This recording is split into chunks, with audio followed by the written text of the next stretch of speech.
Finally दो historical defeat के बाद Delhi Capitals highest run chase करके अपनी फ्रेंचाइज के लिए हिस्ट्री क्रिएट कर दिया है। 226 रन सक्सेसफुली चेस किया है और KL Rahul once again player of the match, most reliable, the saviour of Delhi Capitals. 40 गेंदों में 75 रन का इनक्रेडिबल नॉक खेला और उसी के साथ एक बार फिर से ऑरेंज कैप की रेस में सबसे आगे हो गया है केएल राहुल और उनके साथ मिचेल स्टार्क। दिल्ली कैपिटल्स के लिए क्या गेंदबाजी किया, आते ही छा गया, ऐसा लगा ही नहीं कि वो कभी बाहर थे। आते ही 3 विकेट अपने नाम किया और पहले ओवर में विकेट लिया जायसवाल को। वो वैसे भी थोड़ा लकी था, लेकिन उसके बाद कैप्टन रियान पराग 90 पर बैटिंग कर रहे थे, क्या धुआंधार बैटिंग कर रहे थे, उनको चलता किया और एक और सेट बैट्समैन रविंद्र जाडेजा का विकेट लेकर ऐसे बैटिंग पिच पर भी 3 विकेट के साथ दिल्ली कैपिटल्स को 225 से ज्यादा कंसीड नहीं करने दिया। Hats off to Mitchell Starc, जिस तरीके से वो बैक किया, इस सीजन का पहला ही मैच खेला, देख के ये लगा ही नहीं। और दूसरी तरफ दिल्ली कैपिटल की ओर से काइल जेमिसन को पहली गेंदों में एक बार फिर से 15 साल का वो वंडर किड चौका लगा दिया था, लेकिन अगले गेंदों में जब क्लीन बोल्ड हो गए, वो किस तरीके से सेलिब्रेट कर रहा था, उनकी मुंह पे जिस तरीके से सेलिब्रेट किया गया, पूरा दिल्ली कैपिटल्स उनकी डगआउट जिस तरीके से सेलिब्रेट कर रहा था, ये देख के लगा रहा कि ये 15 साल की किड का कितना ऑरा हो चुका है। उनके पहले ग्राउंड पे उनका खौफ पहुंच जाता है, ओपोनेंट्स की माइंड पे उनका डर पैदा ऑलरेडी हो चुका है और इसीलिए जो वो पहले गेंद में कर चुका था और शायद लग रहा था कि एक और धुआंधार पारी आ सकता है, और जब वो क्लीन बोल्ट हो गया उसके बाद जिस तरीके से दिल्ली कैपिटल्स सेलिब्रेट किया, ये देखकर सच में पता चलता है कि ये 15 साल की वंडर बॉय क्यों वंडर बॉय है, क्या ऑरा ऑलरेडी अभी बना लिया है सच में। और वही दूसरी तरफ आज आईपीएल में एक और El Clasico, Chennai Super Kings versus Mumbai Indians, और अब चेपॉक ग्राउंड पर एक तरफ है महेंद्र सिंह धोनी तो दूसरी तरफ रोहित शर्मा। क्या महेंद्र सिंह धोनी और रोहित शर्मा फाइनली खेलेंगे?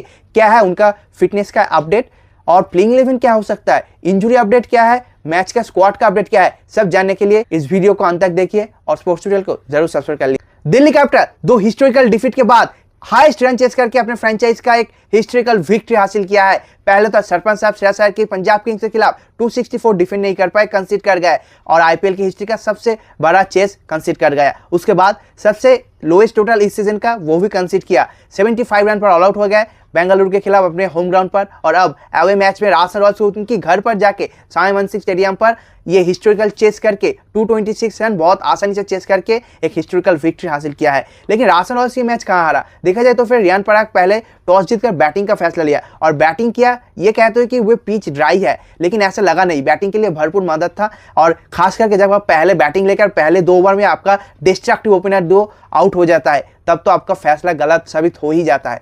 और दूसरी तरफ कैप्टन रियान पराग की एक वापसी देखने को मिला, एक धुआंधार बैटिंग किया। इतने दिन से उनका जो क्रिटिक्स, उनका जो ट्रोल चल रहा था, वो इस इनिंग से कुछ हद तक कम हुआ और 50 गेंदों में 90 रन का एक इनक्रेडिबल इनिंग्स खेला। तूफानी पारी के साथ शतक होते होते रह गया, वो अक्षर पैटेल का कैच हो गया, मिचेल स्टार्क का एक और विकेट मिल गया, लेकिन उसके बाद रविंद्र जाडेजा भी जल्दी चले गए। लेकिन डोनोवन फेरेरा एक बार फिर से क्या तूफानी बैटिंग किया, पिछले इनिंग्स में भी प्लेयर ऑफ द मैच था और इस इनिंग्स में जीत तो नहीं पाए, लेकिन 225 तक पहुंच इसलिए ही पाए क्योंकि डोनोवन फेरेरा लास्ट में आके उस तरीके से बैटिंग किया और वो तूफानी इनिंग्स के साथ राजस्थान रॉयल्स को एक अच्छे टोटल पर लेके गया था, लेकिन फिर भी 20 रन शॉर्ट हो गया। लेकिन बल्लेबाजी के बाद गेंदबाजी थोड़ा और क्लिनिकल एग्जीक्यूशन होता, गेम प्लान और बढ़िया होता तो डेफिनेटली ये मैच जरूर डिफेंड कर पाता। लेकिन दिल्ली कैपिटल्स भी ये मैच किसी भी वक्त पर जीतना ही चाहते थे क्योंकि वो जानते थे इसके बाद अगर ये मैच हार गया तो बहुत पीछे हट जाएंगे। उनके पास भी इतना कुछ ऑप्शन था नहीं और वो फुल एफर्ट के साथ खेला। पैथुम निशंका का कमबैक हुआ, डेविड मिलर को आउट करने पड़ा और पैथुम निशंका इस मैच में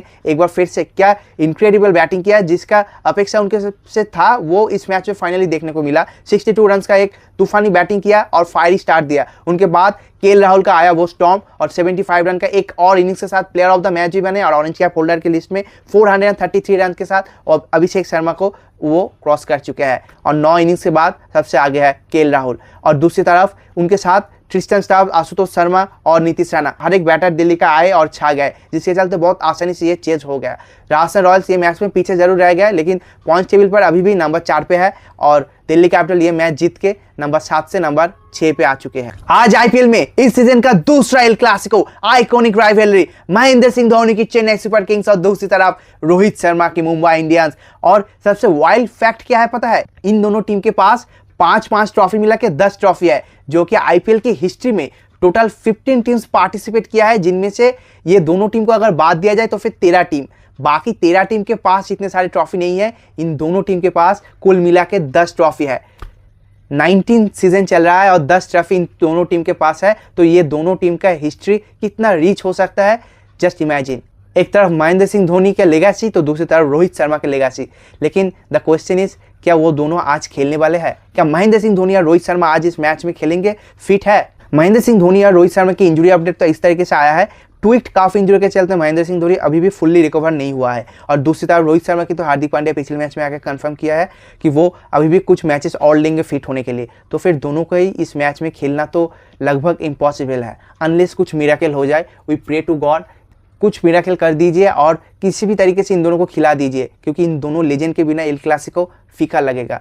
और इतने सालों में ऐसा कभी हुआ भी नहीं कि महेंद्र सिंह धोनी और रोहित शर्मा नहीं खिलाए जब तक ये दोनों इन टीम में हैं, अनलेस वो पिछले मैच 23 अप्रैल में ये हो गया। और इतने सालों में जो नहीं हुआ वो 23 अप्रैल इस सीज़न होने के बाद अब दूसरी बार ऐसा होने की कगार में है। उम्मीद करते कि कुछ ना कुछ मिराकल हो जाए और ये दोनों खेल जाए, देखते हैं क्या होता है। लेकिन प्लेइंग 11 क्या होगा दोनों टीम का? एक तरफ तो स्पेंसर जॉनसन चेन्नई के लिए फिट है, क्या उनको खिलाएगा? और मुंबई के लिए अब क्या होगा? विल जैक के साथ ओपन क्या रायन रिकल्टन करेगा या फिर क्विंटन डिकॉक? क्विंटन डिकॉक पिछले मैच में रिस्ट इंजरी के चलते नहीं खेला, लेकिन उनकी जगह रायन रिकल्टन आके फास्टेस्ट सेंचुरी मुंबई इंडियन की हिस्ट्री का कर दिया है। तो फिर कौन खेलेगा? ये एक बहुत कंफ्यूजन की बात है। तो फिर चेन्नई की प्लेइंग 11 देखा जाए तो ओपनर तो संजू सैमसन और कैप्टन ऋतुराज गायकवाड़। नंबर 3 में क्या उर्विल पटेल को बैक करोगे? क्योंकि सिर्फ एक ही मैच पिछले मैच में खिलाए हो, तो फिर डेफिनेटली उनको खिलाना चाहिए। और सरफराज खान, उनको भी तो बाहर नहीं रख सकते। तो फिर दोनों को खिलाने के लिए एक तो नीचे से प्लेयर को आपको बाहर करना ही पड़ेगा। तो फिर वो कौन होगा? क्या कार्तिक शर्मा होगा? क्योंकि कार्तिक शर्मा अभी तक उतना रिलायबल नहीं लगा है। तो फिर ऐसा हो जाए तो डेफिनेटली नंबर 3 पे उर्विल पटेल, नंबर 4 पे सरफराज खान, नंबर 5 पे डेवल ब्रेविस, नंबर 6 पे शिवम दुबे और नंबर 7 में जेमी ओवरटन, नंबर 8 पे आकिल हुसैन, नंबर 9 पे अंशुल कंबोज, नंबर 10 पे नूर अहमद और नंबर 11 होगा मुकेश चौधरी। और एज एन इम्पैक्ट प्लेयर आप तब क्या स्पेंसर जॉनसन को खिलाओगे? लेकिन फॉरेनर से कोटा तो फिल हो गया, तो फिर आपको as an impact player Gurjapneet Singh को ही खिलाना पड़ेगा। तो ये हो गया चेन्नई सुपर किंग्स की प्लेइंग 11। और मुंबई इंडियंस की प्लेइंग 11 की बात की जाए तो फिर विल जैक के साथ रायन रिकल्टन के साथ ही जाना होगा, क्योंकि क्विंटन डिकॉक पिछले मैच में रिस्ट इंजरी के साथ नहीं खेल पाए, लेकिन रायन रिकल्टन आके वो सेंचुरी कर दिया है, मुंबई इंडियंस की फास्टेस्ट सेंचुरी। तो आप बाहर तो नहीं बिठा सकते। और अगर क्विंटन डिकॉक को खिलाने जाओगे तो फिर ओपनिंग कॉम्बिनेशन तोड़ना पड़ेगा, जो कि पिछले मैच में बहुत अच्छा करके आया है। और नहीं तो एक बार फिर से नीचे से ट्रेंट बोल्ट को बाहर बिठाना पड़ेगा, क्योंकि अल्लाह गजनफर तो विकेट ले रहा है, उनको आप बाहर कर भी नहीं सकते। तो फिर विल जैक के साथ रायन रिकल्टन ओपनर, नंबर 3 पे सूर्य कुमार यादव, इनके बल्ले से भी रन आना बहुत ज़्यादा ज़रूरी है। मुंबई इंडियंस ये एफर्ट नहीं कर पा रहा है, इनके बल्ला खामोश है और इसलिए बहुत स्ट्रगल भी कर रहा है मुंबई इंडियंस। नंबर 4 में तिलक वर्मा, नंबर 5 में नमनधीर या फिर नंबर 4 में नमनधीर, नंबर 5 पे तिलक वर्मा, नंबर 6 पे कैप्टन हार्दिक पांड्या। इनकी बल्ला भी अभी तक खामोश रहा है। पिछले मैच में अच्छे टच में दिख रहा था, लेकिन वो लंबा पारी जो इनकी उम्मीद है वो नहीं आया है और हाफ सेंचुरी कोर्स के 8 से बीत गए। तो फिर उम्मीद करते हैं कि इस मैच में हार्दिक पांड्या का बल्ला बोल जाए।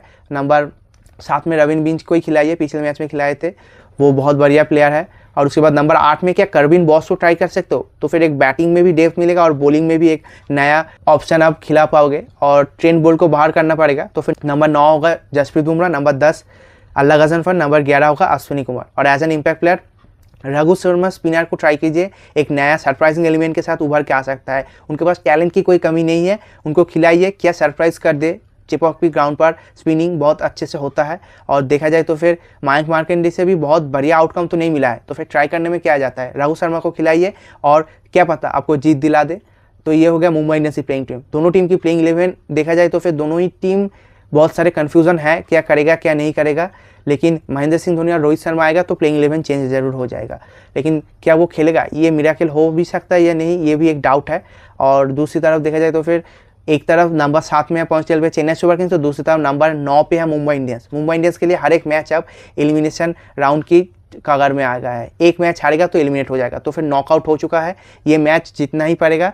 शायद ये मैच जीतने मोमेंटम में आ जाए, ऐसा हो सकता है। लेकिन चेन्नई भी छोड़ने वालों में से नहीं है, चेन्नई को भी जीत चाहिए। लेकिन मुंबई इंडियंस बहुत ज़्यादा घायल है और इसीलिए क्या घातक बन सकता है।